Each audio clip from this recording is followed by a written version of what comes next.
So, what is human life worth in Nigeria now? And who is safe? And who is going to keep anybody safe in Nigeria?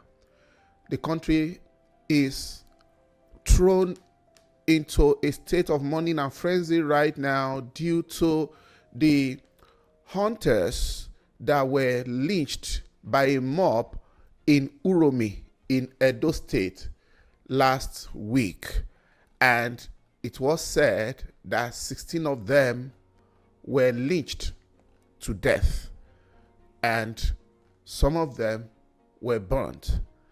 It's unfortunate that we have gotten to this point in Nigeria because of the fear of insecurity. People feel so insecure, and once they see anything that is a semblance of threat to their security or their safety, they take laws into their hands. Welcome to If You Ask Jimmy. If you are yet to subscribe to my channel, please go ahead and subscribe to this channel. Click the notification bell, press the subscribe button, and please leave your comments. It's very sad, guys, that we have gotten to this point in Nigeria where people actually feel so insecure that they don't just react to anything that appears like a threat to their safety. They overreact and take laws into their own hands. And it's a catch 66 situation where people are now between the rock and the hard place. Why? Because the government have failed to protect the people, and the issue of kidnapping, rape, and a lot of atrocities are being committed by people who invade other people's lands, who use their cattle to eat their crop, rape their women sometimes, and a lot of things happen. Sometimes the victims are not even alive to tell the story. Sometimes communities are invaded, people are killed, and at the end of the day, nothing happens. It has created a state of tension and apathy to the extent that people last week, they saw a truck, a Dangote truck, that was having, a lot of northerners in that truck. And upon stopping the truck, they found arms in the truck, guns, machetes, and other things. And from the way the story now unfolded afterwards, it was said that these people are hunters, and they were actually going for a festival, but they were just traveling in groups. It's very unfortunate that the people of Uromi mistook them for possible or likely kidnappers, right?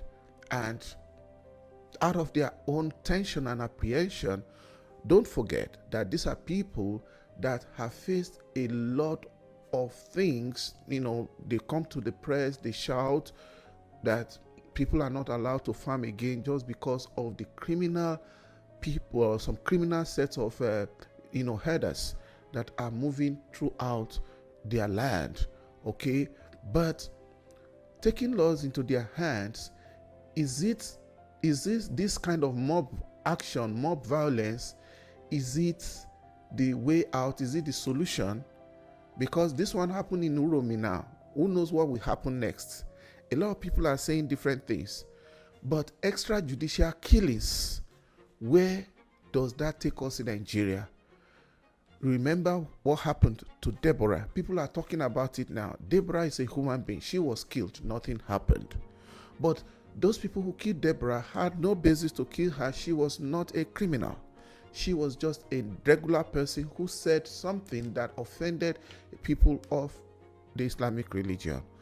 Remember the Apple 6 in 2017 who were brutally murdered. Remember what is the Alu 4 in Port Harcourt in 2012 who were also murdered. They were lynched. Now, two wrongs don't make a right.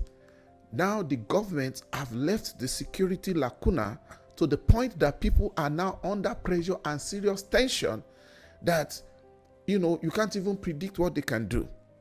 These herders, these northerners, they are not herders this time. These northerners, hunters, yes, hunters, they call them hunters. These northerners are not, they were not random individuals. They were traveling as a group. They were traveling in a truck in a whole stretch of community that leads to the north, where there's a lot of insecurity. And the people that took laws into their hands, that actually started the process of apprehending them and doing that summary execution for them, or summary lynching, were evil vigilantes. These are people that were relied upon by the community to protect them. Can you see how it is now between the rock and the hard place? And why is that kind of extrajudicial killing happening? Because historically, when people look at it, that they take some cases to the police, those cases don't get treated. They still see that those people, sometimes they are released, especially when it happens with the herders. You just see them again, that you just find out that they have been released. No. Now, does that mean that any citizen should take laws into their own hands? By taking laws into your hands, you are violating the right of another person. How much more right to life? That is very, very, very sacred. Right to life is sacred. But look at how it happened. They told the driver to come down. The driver refused. They started beating him, and this is according to a survivor, one of the people that survived. He said he came down, they ignored him, they started beating them, and you know what? Just a little kindle of fire like this, everything escalated. What those guys are saying, the survivors are saying, if they were Boko Haram, because the suspicion was that these are terrorists, these are people that are dangerous to the community. And these guys, one of the survivors is saying, if they were terrorists or Boko Haram, would they be moving around traveling early in the morning? And they are saying that their guns were licensed. Now, who is going to check if a gun is licensed when someone is pointing gun at him? And part of the challenges we are facing right here is that, this one, really hits everybody hard. Why? Because nobody wants any human being killed that way. But it throws up a lot of issues where people are saying that, why is it that it's a particular tribe that is maiming, that is killing, that is kidnapping in every part of the country? And that is the tribe that was apprehended this time around. But this time, they got the wrong people. They got innocent hunters who have, according to the narration now, annual festival they were going to attend. Government not protecting the people. People saw that. I think there was suspicion about the way the Dangote truck was moving, and they said they stopped it somewhere. It didn't stop, and eventually they took laws into their hands. Now the point is this: the governor has been making efforts. These people say they are hunters. The governor has gone to the north. He has gone to meet the governor so that he can calm the nerves down. But, the fear is, let there be no reprisal attack, because this is not even one human being. You get what I'm saying? There's a lot of engagement. I heard that the police have actually taken like 16 people to Abuja, and women are crying out that they just arrested their sons indiscriminately. Everybody is condemning this. There is nobody that is saying anything that, other than condemning it, because it is a grave violation of life. I saw one of the videotapes, very short, but I couldn't even watch it. There's a guy that was rolling in all these Bola trucks, all these refuse, the one they use in the streets to collect refuse. I couldn't even watch it. I couldn't stand it. Right. Now, what do we learn from this situation? As a country, it shows that the government is not protecting the people. Yet the government says that people should not carry what? They shouldn't carry arms. And law enforcement have not helped anything in the past. If it was a situation where the law enforcement agents, anytime they are told or they bring suspects to them, they apprehend them, if the law had been allowed to take its course and people have seen the law taking its course, that justice will be done, I believe that people will not be taking laws into their hands. It is just that premonition, that mindset that people have, that the law enforcement agents do not prosecute offenders. That's why all these kind of things are happening. So there is a trust gap between the law enforcement and the citizens, and I don't know how we can correct that. Some people are saying that this is the kind of illustration of a failed state, because everybody is trying to protect themselves now. Everybody is forming, every area is forming vigilante, where we have police, but it's just that the police is not protecting the people enough. People are saying the way to go is if everybody is bearing arms in self-defense. That is double standard. See how many guns they collected in that vehicle, and those guns were said to be licensed. Well, you'll be surprised how many people, even vigilantes in some parts of this country, especially the southern part, it's very difficult to procure guns for them. So why do we have this kind of double standard? You see, the fear that is in the mind of people now is that these people, let there be no reprisal attack. Now, you see, there are a lot of people that are calling for this division of Nigeria. These are the kind of situations that make people that fuel such conversations more. Of course, we are just a mixture. We have just been, brought together by the colonial masters for their own administrative convenience, and it is not in our own best interest. That's what we are seeing. If everybody is able to govern their area the same way we had it during the time of the regions in the 60s, the northern region, the western region, and the eastern region, and later the midwestern region, where they controlled their resources and they only paid something to the center, perhaps security will be even better maintained, because everything now is centralized. Okay, people believe that there are a lot of high level, high ranking officers from the north, for example, such that when you report things concerning Fulani or bandits or whoever, they just make a phone call and nothing happens.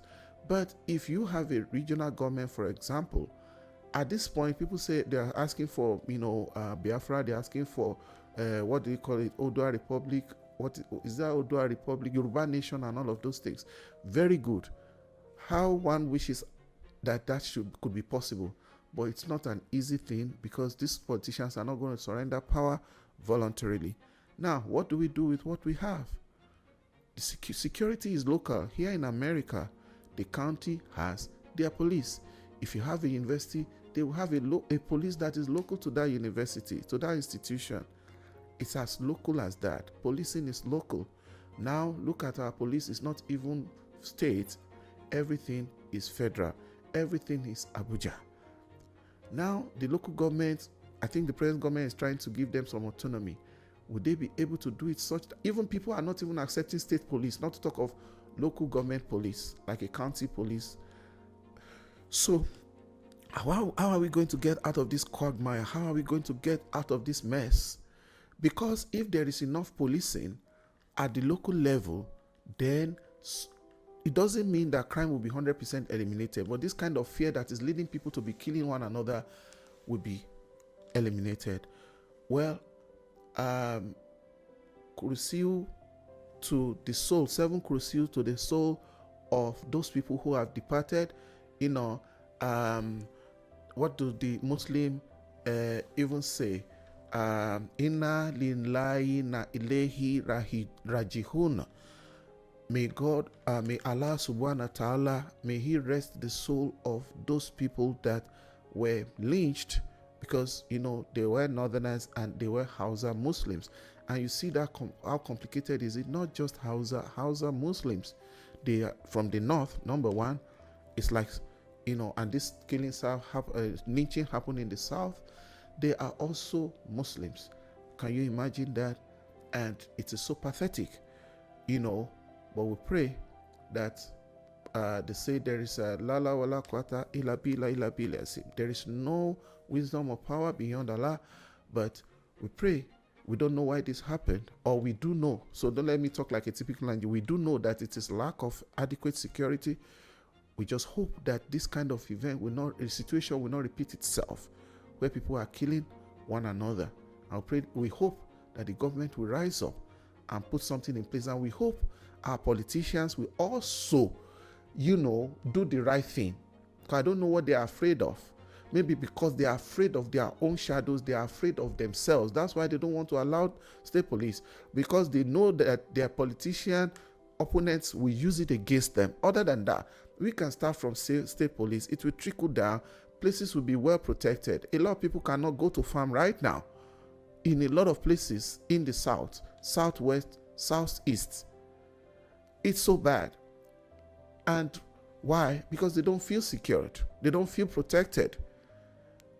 And they can't even defend themselves. Can you imagine how this, it's like those young people these days, when they're in relationship, before you will hear single, married, divorced, or whatever. Now you see one category. It's complicated.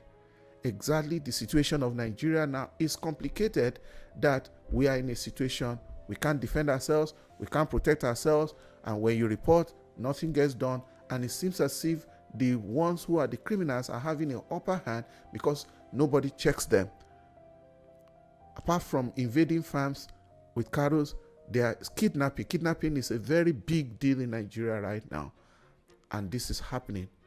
It's so sorry. No soul should be wasted the way you can imagine that kind of painful death.